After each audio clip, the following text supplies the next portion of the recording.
পরিবারের তীব্র উত্তেজনা।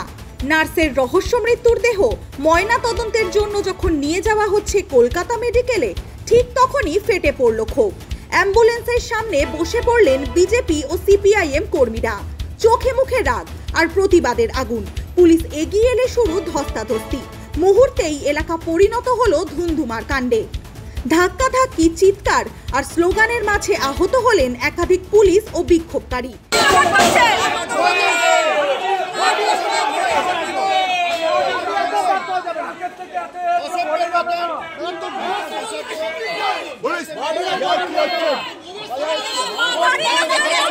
চারপাশে শুধু সাইরেনের শব্দ আর জনতার গর্জন। নার্সের মৃত্যুর নৈপথ্যের রহস্য উন্মোচন না হওয়া পর্যন্ত লড়াই চলবেই, এটাই যেন বিক্ষোভকারীদের শেষ কথা। পুলিশ বুকে লাঠি মেরেছে, মেয়েদের বুকে ঘুষি মেরেছে, পুলিশের মধ্যে মেয়েদের ওপর গাড়ি চালিয়ে যাচ্ছিল। আমরা বাধা দিই, মেয়েরা বাধা দেয়। মেয়েরা মেয়েদের ওপর ছেলে পুলিশ অ্যাটাক করেছে, অত্যাচার করেছে।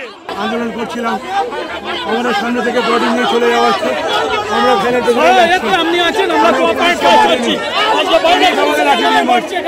আমরা পুলিশের যত সহায়তাই দিয়েছি, অন্যান্য মানুষরা